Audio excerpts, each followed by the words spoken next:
Okay, it's recording now. Oke, saya share screen. Bentar ya, ini saya share screen.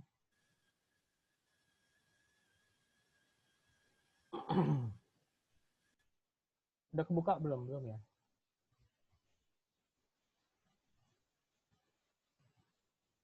Oke.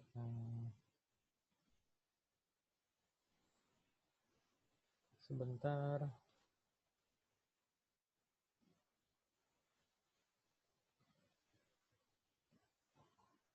Oh, bentar ya, sebentar ya. Ini ada yang mau masukin. Oke, share screen. Oke, pertemuan sebelum ini kita akan ngebahas mengenai standar pengendalian dan juga manajemen kontemporer gitu ya. Oke, kita lihat untuk standar pengendalian atau control system ini. Jadi Robbins and Coulter mengartikan bahwa pengendalian itu sebagai proses pemantau kegiatan untuk memastikan bahwa kegiatan itu diselesaikan sebagaimana telah direncanakan dan proses mengkoreksi setiap penyimpangan yang berarti. Jadi perlunya padanya kontrol itu supaya pekerjaan kita itu tetap dalam track yang sudah ditentukan gitu loh, still on the right track kalau orang bilang gitu kan. Gitu. Nah kalau menurut Stoner, Freeman dan Gilbert itu pengendalian itu sebagai pengendalian manajemen itu sebagai suatu proses untuk memastikan bahwa aktivitas itu sebenarnya sesuai dengan planning, sesuai dengan yang sudah direncanakan sebelumnya gitu.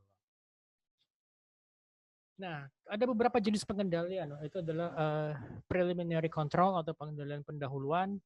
Sini memastikan bahwa sebelum kegiatan dimulai itu sumber daya manusia, semua bahan-bahan yang dibutuhkan dan modal yang diperlukan itu sudah tersedia, sudah dianggarkan gitu loh. Kemudian pengendalian bersamaan, jadi ini memantau operasi yang berjalan untuk memastikan bahwa berbagai tujuan itu sedang direalisasikan, berarti sudah ada progresnya di sini. Nah, kemudian pengendalian umpan balik ini biasanya berfokus pada end result, pada hasil akhir sebagai perbaikan berbagai tindakan yang akan dilakukan di masa yang akan datang. Metode umpan balik ini dipakai dalam bisnis yang meliputi mulai dari analisa laporan keuangan, analisa biaya standar, pengendalian kualitas, dan juga evaluasi kinerja karyawan. Nah, ada beberapa elemen pengendalian. Kita lihat misalnya seperti untuk di divisi produksi atau misalnya untuk di bagian produksi, yang menjadi elemen pengendalian itu adalah mutu, quality. Kemudian juga jumlah produk yang dihasilkan. Kemudian juga biaya, jadi cost-nya. Misalkan untuk bisa menghasilkan produk sebanyak 1000 unit kendaraan, berapa biaya yang dibutuhkan gitu kan. Gitu. Kemudian juga prestasi kerja individunya. Ini kira-kira masing-masing individu ini karyawan ini bisa menghasilkan output berapa dalam jangka waktu tertentu gitu loh. Itu yang perlu dievaluasi gitu kan.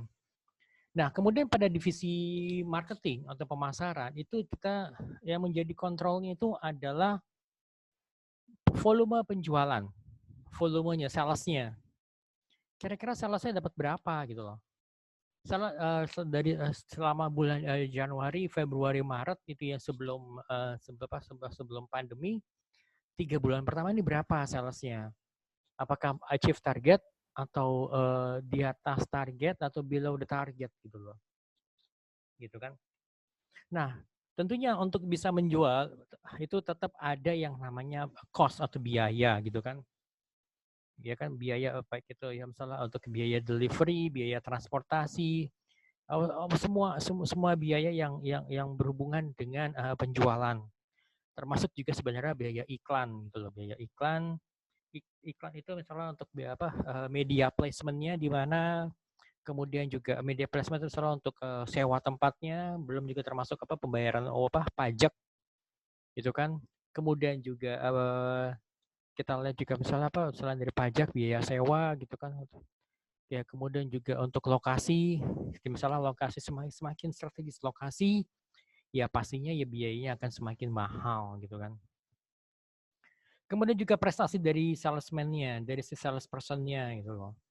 Ini berapa kira-kira di dalam selama 1 bulan itu, apakah dia bisa mencapai target bulanan, monthly targetnya tercapai enggak gitu loh.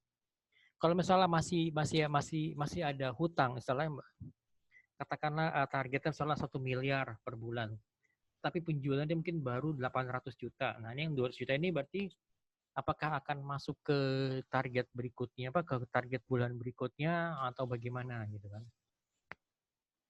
Nah, kemudian di divisi SDM itu ada yang namanya mungkin kalau kalian tahu itu adalah apa namanya turnover rate. Jadi itu keluar masuknya karyawan gitu. Itu juga bagian dari kontrol yang dilakukan pada SDM gitu loh. Kira turnover rate berapa? Apakah tinggi? Misalnya dalam setiap bulan apakah ada yang namanya ada yang namanya karyawan yang masuk padahal mungkin dia baru berapa bulan kerja, kemudian gak lama kemudian dia ngajukan surat resign dan keluar gitu loh. Kemudian juga hubungan tenaga kerja, jadi saya lebih kepada industrial relation gitu loh. Ya kan, industrial relation itu dalam artian misalnya apabila terjadi masalah, pemutusan hubungan kerja atau mungkin masalah pensiun atau pensiun dini gitu loh. Itu bagaimana gitu kan. Nah, kemudian juga untuk absensi. Tingkat absensi misalnya dalam 1 bulan ini berapa banyak jumlah karyawan yang telat, misalnya telatnya itu di bawah 5 menit, kemudian telatnya di bawah 5 menit, kemudian di atas 5 menit gitu. Bahkan ada berapa banyak sih karyawan yang alpa, jadi misalnya nggak masuk kantor tapi tidak memberikan izin gitu loh. Tidak memberikan kabar gitu. Oke. Nah, kemudian kalau untuk di bagian keuangan itu ada yang namanya pengeluaran modal, jadi penggunaan modal, kemudian juga cash flow-nya, jadi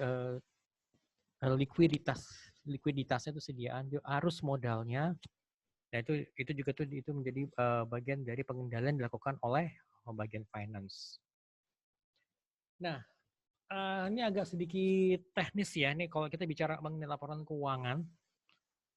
Karena apa? Ya pasti kan perusahaan itu berdiri dan juga operasional itu kan pasti membutuhkan financial backup gitu loh. Nah, makanya laporan keuangan itu sangat penting karena akan menjadi tolak ukur bagi keberhasilan manajemen. Ya kan? Apakah seberapa berhasil manajemen bisa menekan cost atau biaya gitu kan? Kemudian juga seberapa berhasil manajemen bisa bisa mencapai target, apakah achieve targetnya, jadi dia achieve target atau below target atau dia lebih target gitu loh. Kemudian juga ini laporan keuangan juga merupakan pertanggungjawaban kepada pihak pemegang saham atau owner gitu loh. Nah, laporan keuangan juga merupakan tolak ukur, jadi benchmark bagaimana perusahaan itu bisa berkembang, ya kan? Kalau perusahaan itu ingin berkembang ya pasti akan membutuhkan modal. Contohnya apa? Misalnya untuk pembukaan cabang gitu kan. Misalnya untuk perluasan pabrik gitu ya.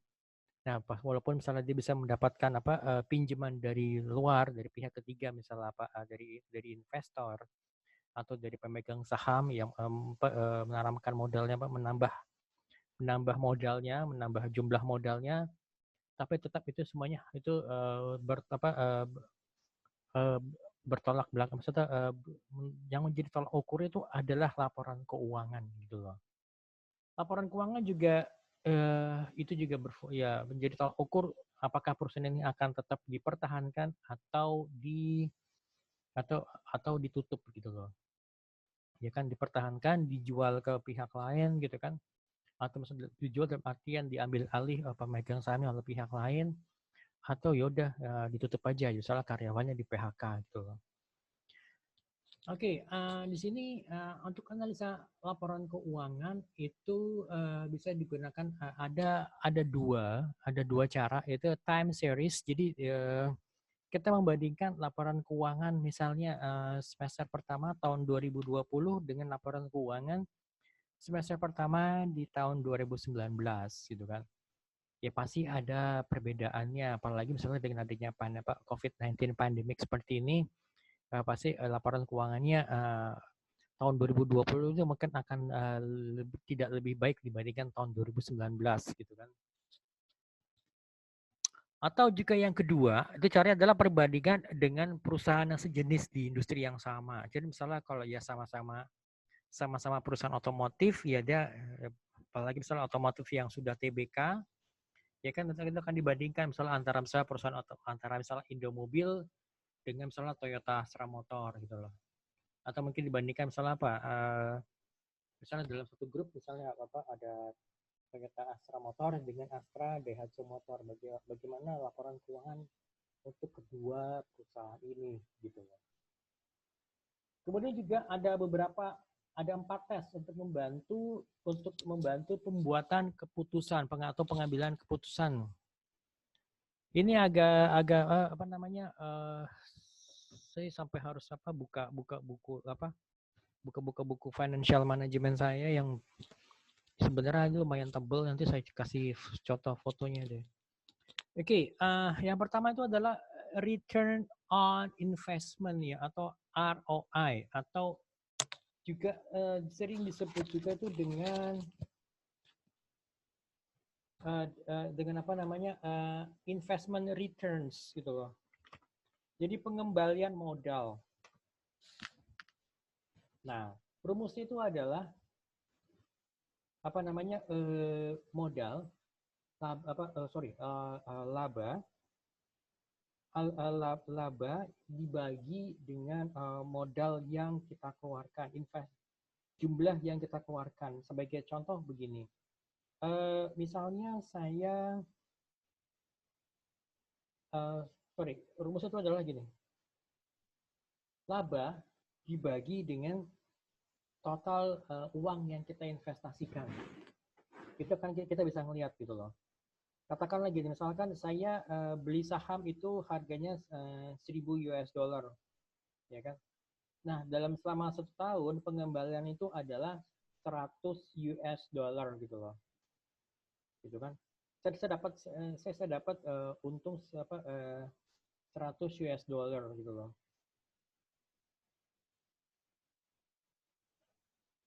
Atau gini, gampangnya gini. Saya beli saham harganya 1000 US dollar Januari, misalnya di tahun Januari 2019 gitu ya, sebelum pandemi. Kemudian di akhir Desember 2019 saham ini saya jual dengan harga 1100 US dollar. Berarti keuntungan saya itu adalah 100 dolar. 100 dolar selama 1 tahun. Gitu loh. Nah, kemudian berapa ROI-nya? ROI itu adalah berarti laba saya 100 dibagi dengan modal yang saya keluarkan. Itu modal itu adalah 1000, berarti 100 dibagi 1000. Yang which is itu adalah 0,1 atau 10%. Jadi saya mendapatkan keuntungan ya keuntungan atau return investment return-nya itu adalah 100 dolar untuk 1 tahun gitu loh.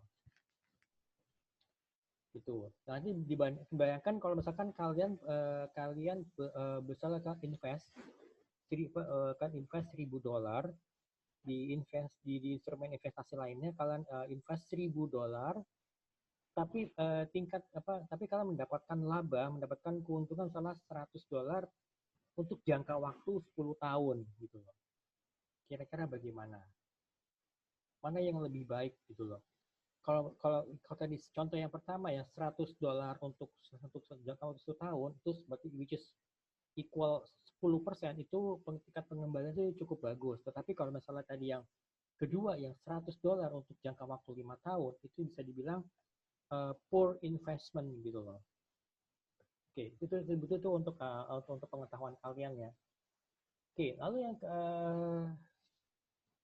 kita mau coba lihat ini financial leverage. return on total investment, saya nggak dapat belum dapat detail rumusnya. Saya coba cari, nggak ada. Financial leverage itu lebih kepada sebenarnya bagaimana kita bisa memanfaatkan debt itu atau hutang yang kita dapat karena dari pihak ketiga, bagaimana kita bisa memanfaatkannya dengan sebaik-baiknya. Itu adalah financial leverage gitu loh. Nah, kemudian yang yang keempat, EPS, earning per share. Ya, saya buka lagi bukunya. EPS atau earning per share itu adalah net income. Jadi net income. Jadi penghasilan bersih yang dibagi dengan jumlah saham yang ada, jumlah saham yang beredar gitu loh. Jadi secara umum itu ada hubungan yang kuat antara EPS, jadi earning per share, cash flow, dan juga harga saham, dan juga secara keseluruhan itu di mana itu bisa menaikkan harga menaikkan nilai sahamnya si perusahaan gitu loh. Ini agak agak teknis, tapi ini nggak apa deh, sebagai hanya untuk pengetahuan aja ya. Oke, kemudian ada lagi profit margin on sales. Sorry, ini saya sebenarnya kalau tatap muka lebih enak ya, bisa saya tulis di papan tulis, tapi ini saya bacain aja deh. This is just general knowledge ya. Profit margin on sales itu merupakan rasio yang mengukur net income per dolar dari sales. Jadi ini dihitung dengan cara membagi net income dibagi dengan total sales gitu, total penjualan gitu loh. Gitu, nanti kalau kita udah dapat hasilnya berapa, nanti kita bandingkan dengan rata-rata industri gitu loh. Nah, misalnya seperti tadi untuk yang ROI tadi juga sama ROI, ini kalau rata-rata industrinya itu di angka berapa persen sih return on investment-nya dalam waktu 1 tahun gitu loh. Kalau misalkan tadi saya dapat misalnya 10%, kalau di industri yang sama, misalnya di industri makanan berapa persen sih rata-rata industrinya gitu loh. Biar kita dapat di atasnya atau pas di on average atau below average gitu loh. Nah, demikian juga dengan profit margin on sales. Profit margin on sales itu kita juga harus ngitung apakah profit margin kita ini above average, on average, tepat pada rata-rata, pas di rata-rata, atau below average gitu loh. Itu yang perlu diperhatikan. Gitu. Oke, profit margin on sales, kemudian fixed asset. Fixed asset turnover ratio.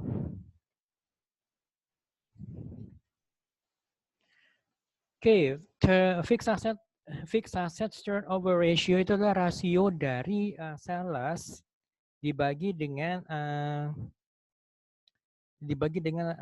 aset aset yang fixnya fix aset yang sifatnya net gitu loh. Fix aset yang sifatnya bersih gitu loh.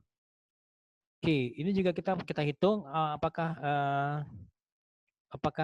fixed asset turnover ratio itu kita di bawah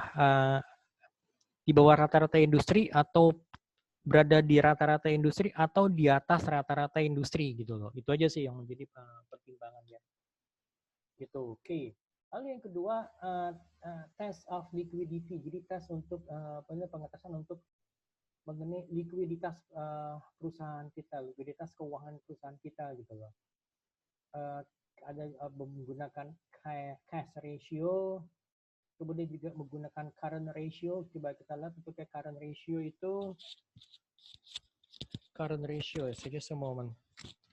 Oke, current ratio. Jadi merupakan rasio ini dihitung dengan membagi current aset yang saat ini dengan current liabilities, dengan hutang. Gitu loh. Dengan hutang kita berapa? aset kita berapa jumlah aset kita dalam US dollar atau dalam rupiah dibagi dengan hutang kita gitu loh. Nah, gimana misalkan kalau aset kita itu dinilai dalam rupiah, kita mendapatkan nilai appraisal total aset kita dalam rupiah, tetapi hutang kita dalam US dollar. Nah, ini berarti US dollar ini harus dikonversi ke dalam rupiah gitu loh. Oke, next. Kemudian quick ratio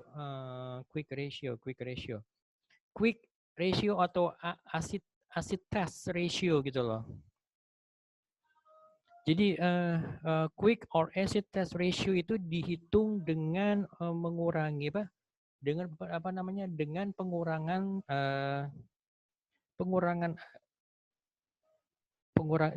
inventory terhadap aset kemudian dibagi dengan hutang gitu loh. Gitu. Tetap kita akan lihat quick ratio kita atau acid test ratio kita berada di atas rata-rata industri atau berada di rata-rata industri atau di bawah rata-rata industri itu yang jadi concern-nya gitu loh. Kemudian juga saya coba ngebahas ini ya, inventory turnover. Inventory turnover itu rasio yang dihitung dengan membagi sales. Jadi membagi sales dengan inventory. Nah, salesnya berapa dihitung, total inventory-nya juga berapa. Nah, kemudian kita lihat berapa kali nih, berapa kali inventory turnover-nya berapa kali atau hasilnya berapa, dan mungkin kita bandingkan lagi tadi dengan rata-rata industri gitu loh. Oke, next. Ini agak-agak susah ya nanti. Kemudian debt ratio. Debt ratio ini rasio dari total hutang terhadap total aset gitu loh. Ya aset ya total semua aset berapa gitu loh. Itu dibagi. Nanti kita lihat itu berapa debt ratio-nya. Misalnya kita punya hutang itu katakan ada 1.000 US dollar, sedangkan misalnya total aset kita ada 2.000 US dollar. Nanti kita bagi. Berarti hutang kita itu 50% dari total aset kita gitu loh. Let's say kata something wrong dengan perusahaan kita masih bisa menjual aset-aset kita atau aset kita bisa disita gitu loh. Gitu. Kemudian next price earnings ratio ini ya. Price earning ratio itu sebentar, price earning ratio itu adalah rasio jadi di mana pembagian antara harga per sahamnya, harga per lembar saham dibagi dengan earnings dengan dibagi dengan labanya, penghasilan dari sahamnya berapa gitu loh. Oke, misalkan gini. Misalkan saya beli saham itu harganya per lembarnya itu misalnya 23 US dollar. Kemudian earnings-nya itu atau penghasilan dari per lembar saham itu adalah sekitar $2, 2,2 dolar. Nah, itu kita akan mendapatkan hasilnya, price earning ratio-nya itu berapa. Kemudian kita bandingkan lagi dengan rata-rata industri gitu loh. Kemudian dividend yield ratio, dividend yield ratio itu sebenarnya agak susah nih. Nggak susah sih sebenarnya, cuma jadi ini dividend yield ratio itu adalah dividen yang kita harapkan untuk kita dapatkan. Caranya adalah dengan membagi harga saham, gitu kan, harga dari saham dengan harga pasar per lembar sahamnya berapa gitu loh. Gitu. Oke ya. Ini agak-agak teknis, tapi nggak apa-apa, ini buat pengetahuan kalian aja. Oke ya. Nanti saya coba bikin rangkuman kecil deh dari sini gitu loh ya. Oke, sekarang kita lihat untuk manajemen modern manajemen. Atau kalau ada yang mau ditanyakan silakan teman-teman. Any questions guys? Sok silakan. Ini memang ya agak-agak rumit, tapi tenang aja deh. Ini akan ada bagian-bagian yang menarik juga di sini gitu loh. Oke, model manajemen kontemporer itu ada model tipe Z, kemudian juga ada yang gerakan excellence movement gitu ya. Oke, kita lihat di sini kita dari model tipe Z ini kita bisa mengetahui perbedaan perusahaan Jepang dan perusahaan Amerika gitu loh. Jadi dilihat dari culture-nya, pasti berbeda culture ya, karena Amerika atau sendiri kan Amerika yang sangat mengedepankan freedom, kebebasan gitu kan. Dan juga mereka mengatakan bahwa Amerika itu sebagai the land of dreams ya gitu kan. Sedangkan Jepang itu kan ya Jepang masih dengan dengan segala budaya timurnya yang sangat dipegang teguh oleh mereka gitu kan. Makanya ada 7 perbedaan. Yang pertama adalah lama masa kerja. Ya kan kalau lama masa kerja itu pasti berpengaruh gitu ya. Kemudian juga dari cara pengambilan keputusan. Kalau di perusahaan-perusahaan Amerika itu pengambilan keputusan itu lebih bersifat desentralisasi gitu loh. Ya kan, jadi ada beberapa level manajemen atau bahkan juga junior manager yang sudah bisa mengambil keputusan walaupun misalnya dalam level-level tertentu dalam batasan-batasan tertentu gitu loh. Ini akan berhubungan juga dengan letak tanggung jawab dan juga kecepatan evaluasi dan juga promosi gitu loh. Misalkan gini, kalau di perusahaan-perusahaan Jepang itu lebih mengenal kepada senioritas, sedangkan kalau di perusahaan Amerika itu tidak mengenal dengan senioritas ya. Walaupun misalnya si A bekerja lebih lama, kemudian si B masuk, tapi si B ini bisa jadi naiknya akan lebih cepat dibandingkan si A gitu loh, karena lebih kepada performance gitu loh. Kemudian juga spesialisasi jalur karir ya, tapi masih berhubungan juga dengan senioritas tersebut gitu loh. Kemudian juga perhatian perusahaan terhadap pegawai gitu loh kan. Ya, walaupun sama-sama memperhatikan karyawan dari masing-masing perusahaan ini, tetapi caranya berbeda gitu kan. Gitu, oke.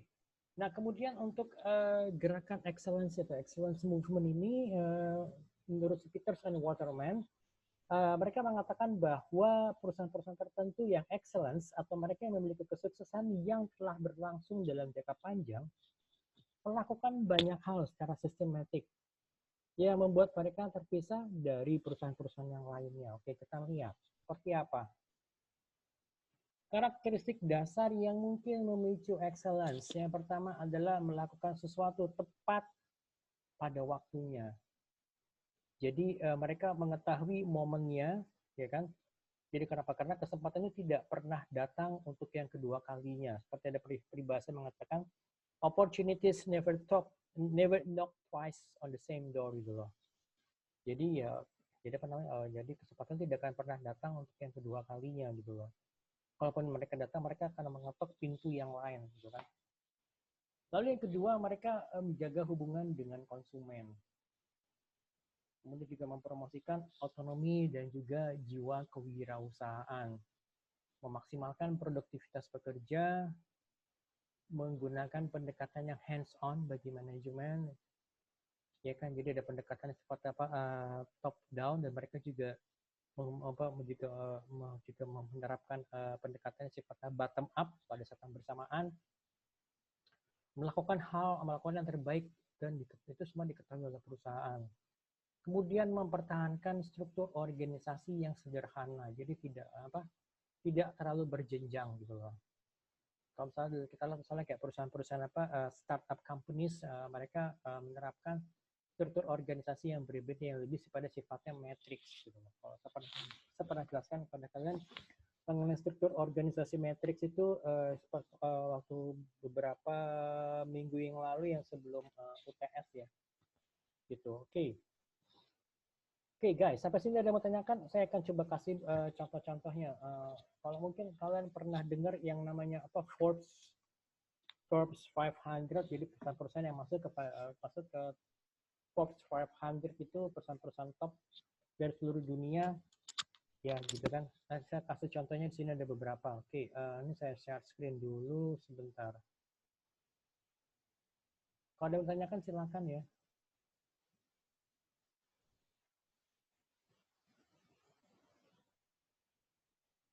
Oke, sebentar ini saya share screen. Mana tuh?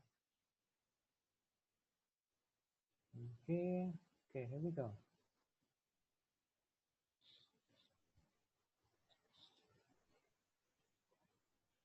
Oke, kita lihat ada beberapa perusahaan-perusahaan top dari seluruh dunia ya. Oke, kita lihat dari Fortune 10 perusahaan besar yang masuk ke Fortune 500 gitu loh. Oke, ini dari tahun 1965 sampai dengan tahun 2019. Kita lihat polanya seperti apa gitu ya. Kita jadi ini lompat itu 10 tahun. 10 tahun jadi dari tahun 1965 ke tahun 1975, tahun 1985, tahun 95, tahun 2005 dan seterusnya gitu. Oke, kita lihat. Di tahun 1955 perusahaan yang masuk pada Fortune Top 10 Companies itu adalah kita lihat soalnya yang besar-besar, 3 besar aja, itu General Motors. Tahu kan General Motors itu ada perusahaan otomotif di Amerika. Exxon Mobil adalah perusahaan minyak, oil. Kemudian US Steel itu perusahaan baja. Kalau misalnya ke Indonesia itu kayak Krakatau Steel. Kemudian ada lagi General Electric itu ya. General Electric itu yang perusahaan besar tuh yang punya yang membangun pembangkit listrik gitu ya. Terus yang punya juga yang membuat lokomotif untuk untuk kereta, yaitu yang di KAI itu yang kereta jarak jauh itu yang kayak kereta rel, kereta yang lokomotif diesel, itu dia mereka yang buat. Kemudian juga General Electric ini yang juga membuat mesin pesawat gitu loh. Oke, kemudian juga Chrysler. Chrysler itu adalah perusahaan otomotif Amerika gitu loh. Produknya memang tidak masuk di Indonesia gitu. Mungkin kalau di Indonesia itu lebih dikenal dengan yang Ford gitu kan. Kemudian juga Opel itu diakuisisi sama Opel juga udah nggak ada tuh. Oke. Di tahun ini tahun 1965, tahun 55. Kemudian di tahun 1965 ada yang berubah nggak? Kita lihat yang lima besar. GM, Exxon, Ford Motor, General Electric, Chrysler. Kita lihat di tahun 55, GM, Exxon, US Steel, General Electric, Chrysler. Jadi yang tetap masih bertahan adalah General Motors, GE, dan juga Chrysler gitu kan. Gitu kan, ini yang tetap bertahan gitu loh. Exxon juga masih tetap bertahan. US Steel di tahun 55 itu dia di peringkat ketiga. Kemudian di tahun 1965 dia melorot ke peringkat bawah gitu kan. Ke peringkat 7 ya. 1, 2, 3, 4, 5, 6, ya peringkat 7 gitu loh. Oke, next di tahun 1975 yang 5 besar General Motors turun ya. Karena pasarnya sudah mulai digerogoti oleh produk otomotif dari Jepang gitu kan. Baik pasar di Amerika maupun juga pasar dunia sudah mulai digerogoti oleh produk-produk dari Jepang. Makanya dia melorot ke nomor 2. Kemudian Exxon Mobil naik karena minyak waktu itu masih booming-boomingnya. Kemudian Texaco itu adalah perusahaan minyak juga, sama Ford Motor itu otomotif, kemudian mobil itu adalah perusahaan minyak gitu loh. Chevron juga sama minyak, Gulf Oil minyak, IBM. IBM itu adalah perusahaan IT ya, perusahaan komputer.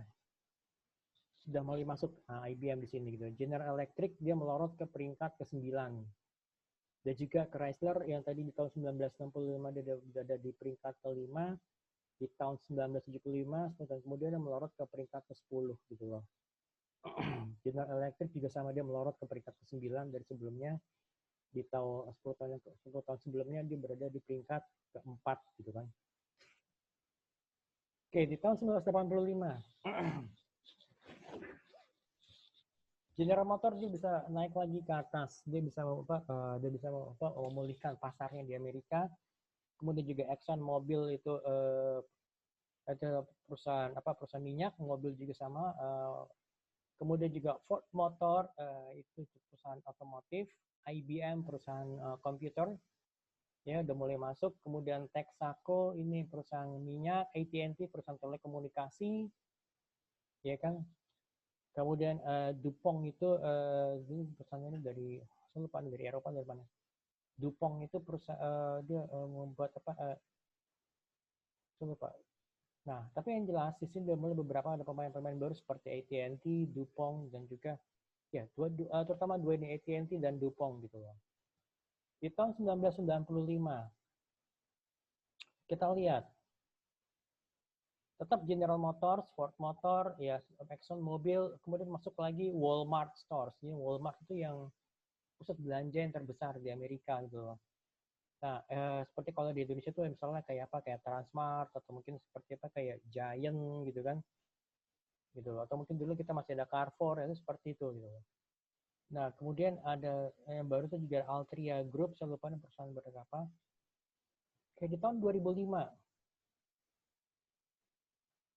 Di tahun 2005 dibandingkan tahun 1995, IBM ini drop ya. IBM ini tadi di peringkat 6, kemudian di tahun 2005 dia ada di peringkat ke-9 gitu loh. Dia drop gitu loh. Walaupun secara revenue dia naik gitu loh. Oke, masuk lagi misalnya beberapa yang baru, misalnya seperti Citigroup. Citigroup itu adalah perusahaan keuangan, ya perusahaan keuangan dari Amerika. Kemudian American International Group juga sama, ini perusahaan insurance dan keuangan. ConocoPhillips itu adalah perusahaan minyak di tahun 2005. Kemudian di tahun 2015, coba diperhatikan di sini sudah masuk Apple, ya Apple. Kemudian kita lihat IBM masuknya, IBM itu keluar dari 10 besar di sini di tahun 2015 ya. Jadi kan kalau kita lihat di tahun 2005 IBM itu masih bertahan di peringkat nomor 9 gitu loh. Sedangkan di tahun 2015 kita lihat General Motors itu ada di peringkat kelima. Sedangkan yang biasanya dia sudah berada di peringkat atas, paling ada di peringkat 3 besar di tahun 2005. Tahun 95 masih di nomor 1 gitu kan, tahun 85 masih nomor 1, tahun 75 dia agak turun di nomor 2 gitu kan. Tapi kita lihat di tahun 2015 General Motors itu turun gitu loh. Ya kan. Nah, kemudian Apple itu masuk ke peringkat ketiga. Berada di atas General Motors yang sudah berpuluh-puluh tahun yang bertengger di peringkat pertama, di peringkat di 3 besar gitu loh. Sedangkan Apple ini di tahun 2015 dia masuk ke jajaran 3 besar Fortune 10 companies gitu loh. Tahun 2019, di manakah General Motors? Di manakah Ford Motor? Di manakah General Electric? Yang sudah masuk di sini adalah Apple dan juga Amazon.com gitu loh. Itu yang membedakan di tahun 2019 gitu loh. Gitu. Oke. Sampai sini ada yang mau tanyakan teman-teman? Kalau ini kita baru bicara ini mengenai revenue-nya ya. Kalau ntar kita coba lihat untuk sebentar. Untuk perusahaan yang dari segi brand atau merek itu juga ternyata dia memiliki value, memiliki nilai gitu loh. Nah sekarang kita lihat untuk yang top 10 best global brands ranking. Oke, kita lihat. Ini dari tahun 2000 sampai dengan tahun 2018. Ini saya bikin lompatan itu setiap 5 tahun. Kita lihat di tahun 2000. Yang berada di peringkat atas itu adalah Coca-Cola. 5 teratas ya, Coca-Cola, Microsoft, IBM, Intel, dan Nokia. Jadi sebenarnya ini dikuasai oleh perusahaan apa? Perusahaan IT dan juga telekomunikasi gitu kan.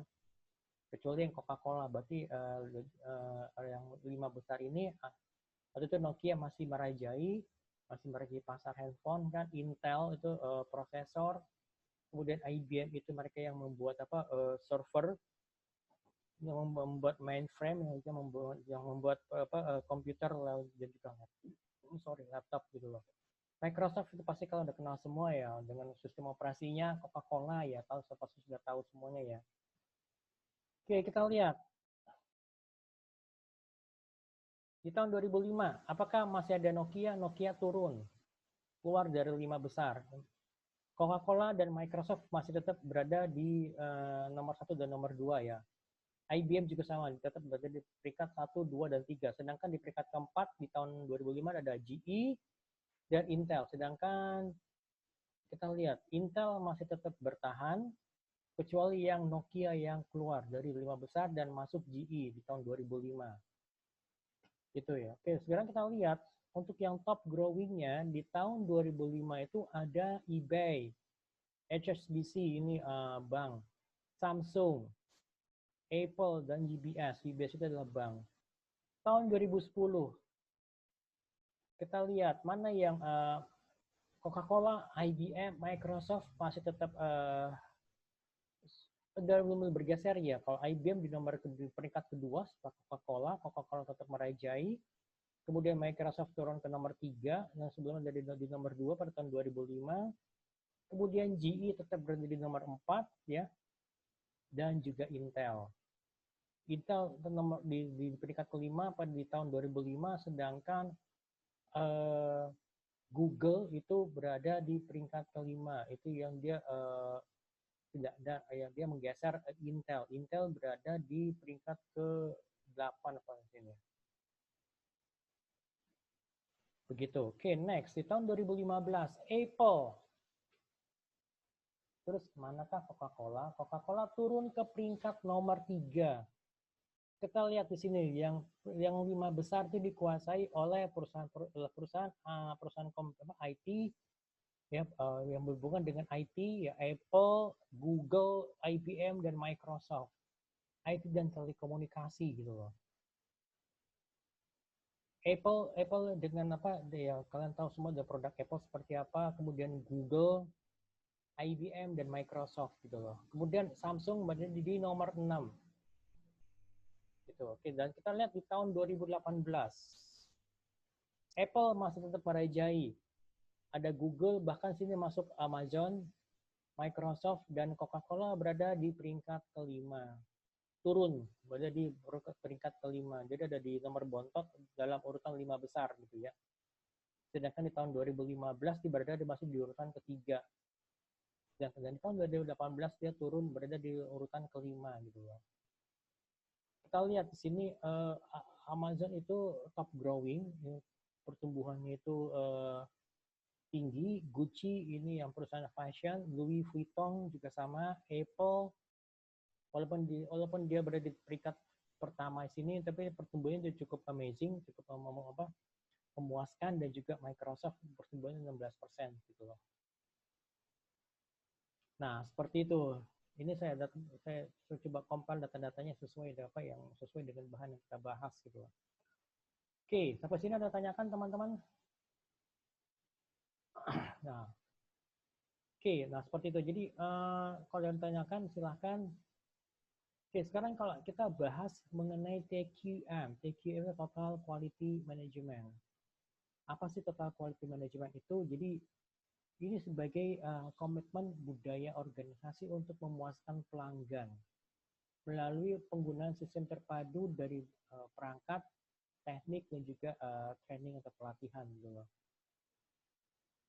Jadi berdasarkan dari hasil survei dilakukan oleh Leches dan Berry terhadap 700 orang eksekutif, ditemukan fakta bahwa motivasi yang melatar belakangi perlunya penerapan total quality management pada banyak perusahaan itu karena yang urutan pertama itu adalah 73% mereka ingin memenuhi keinginan pelanggan. Gitu. Jadi pelanggan itu yang nomor satu, kenapa pelanggan itu yang memberikan revenue kepada perusahaan gitu loh. Yang kedua, 60% itu karena apa? Ingin mengurangi biaya, jadi menekan biaya. Jadi jangan heran kalau misalkan mungkin kalian misalnya kalau ada yang perjalanan dinas misalnya misalnya keluar kota atau keluar pulau misalnya menggunakan Garuda, tapi karena alasan untuk mengurangi cost atau mengurangi biaya, ya yang tadi misalnya naik Garuda, sekarang misalnya naiknya Citylink atau naiknya misalnya apa Sriwijaya Air, gitu kan? Ya syukur-syukur sih nggak naik yang penerbangan yang hurufnya depannya L gitu kan, gitu. Lalu yang ketiga itu adanya inisiatif dari para eksekutif dan juga yang pastinya karena para eksekutif itu merasa terancam oleh pesaing-pesaing gitu. Jadi pesaing itu sebenarnya begini, pesaing itu bukan hanya dari produk yang sama. Contohnya kalau gampangnya seperti ini, di awal tahun 2005 pada saat tol Jakarta Bandung itu baru diresmikan, bahkan pada awal itu kan gratis gitu kan. Siapa yang paling terdampak terhadap adanya pembukaan tol Jakarta Bandung? Jadi dari ujung tol Cikampek, jadi di ujung tol Cikampek tinggal nyambung tol lagi, misalnya lurus terus sampai situ bisa sampai ke Bandung. Gitu. Terserah kita mau keluar di Pasteur, keluar di Pasir Koja atau keluar di Buah Batu terserah, gitu kan. Tapi itu seakan-akan itu jadi memperpendek perjalanan kita dari Jakarta ke Bandung. Mungkin yang biasanya kita kalau lewat transportasi kendaraan pribadi atau bis itu menggunakan Jakarta Bandung itu mesti lewat lewat Purwakarta lewat Puncak yang which is macet, alternatifnya Purwakarta, tapi jika itu lawannya bis dan truk, sekarang sudah ada alternatif yang baru itu jalan tol.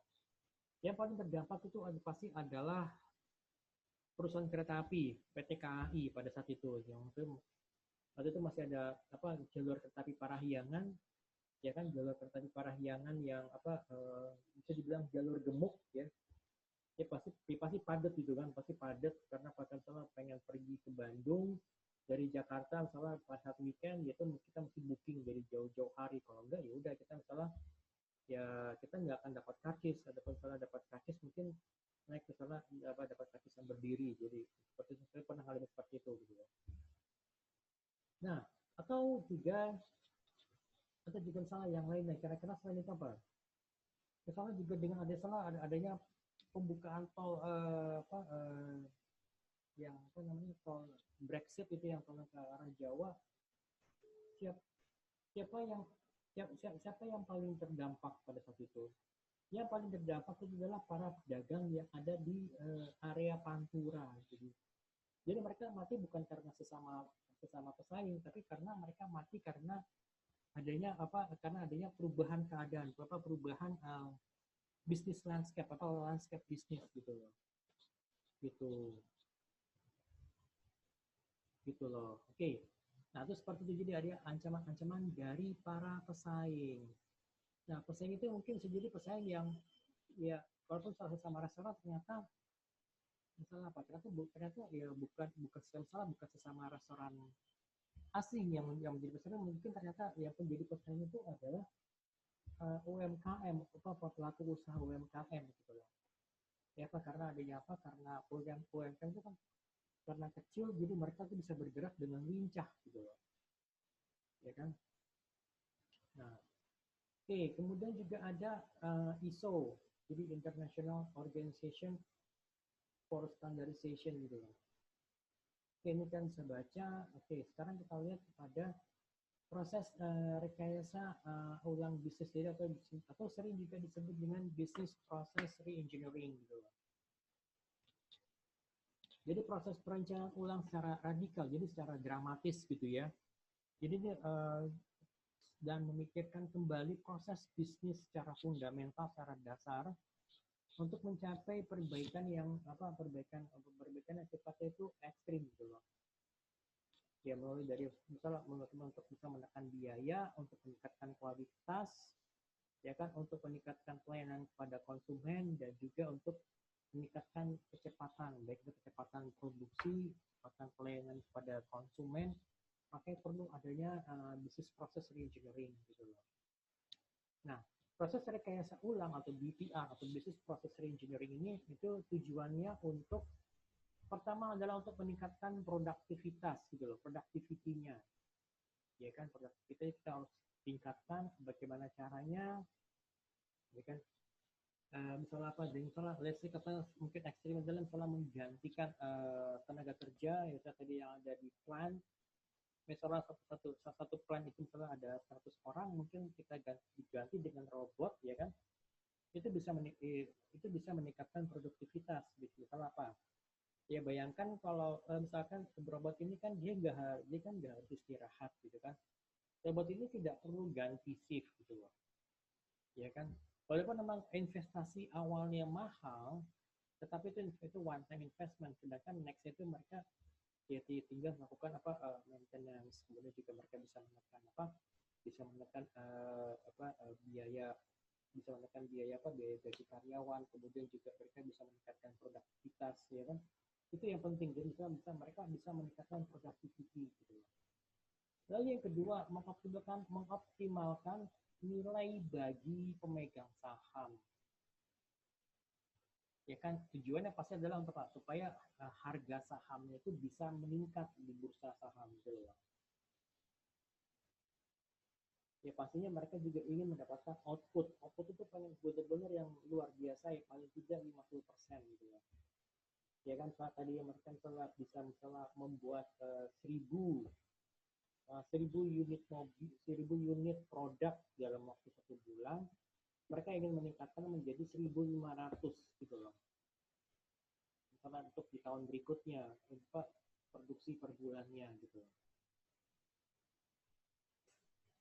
Lalu yang pasti adalah untuk menghilangkan tingkatan dan juga menghilangkan pekerjaan-pekerjaan yang tidak dibutuhkan. Jadi pasti ada restrukturisasi organisasi. Lalu downsizing.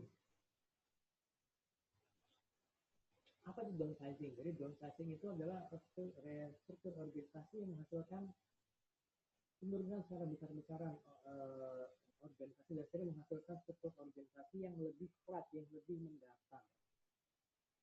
Jadi untuk menghilangkan birokrasi gitu.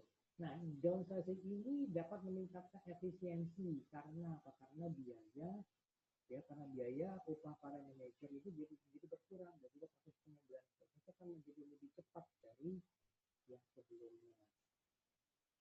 Oke, nah ini seperti itu. Nah, kemudian juga misalnya ada juga Kaizen.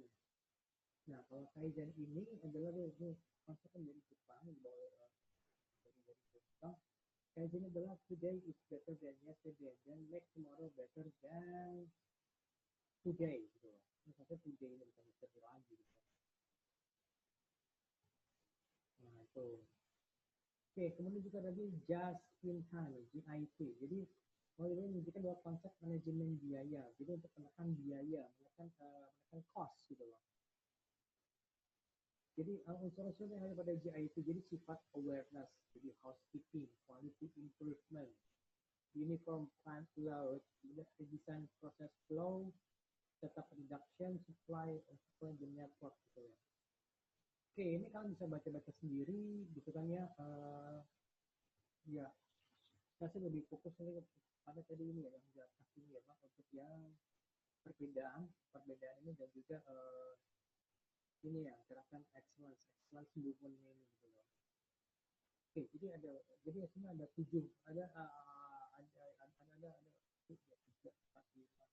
7 karakter yang memicu adanya excellence gitu loh. Gitu. Oke, seperti yang ditanyakan teman-teman, kalau mau ditanyakan silahkan.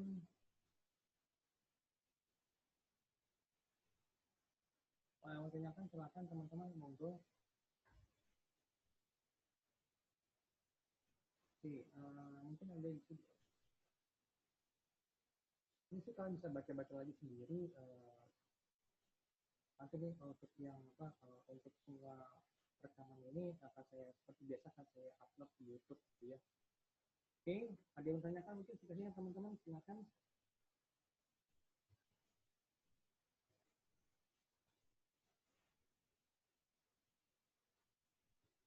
Kalau enggak kita akhir sampai di sini. Untuk absen ini sudah saya absenin ya semuanya teman-teman ya. Oke, sampai ketemu lagi minggu depan. Oh ya, sama saya mungkin saya masih ada utang satu pertemuan lagi dengan saya nanti. Kalian coba diskusi itu kapan kira-kira ada waktunya, apakah tetap di hari yang sama seperti ini, hari Jumat pagi, atau mungkin ada hari lain gitu ya. Oke, oke baik semuanya, baik terima kasih banyak ya. Kita ketemu lagi minggu depan. Assalamualaikum warahmatullahi wabarakatuh.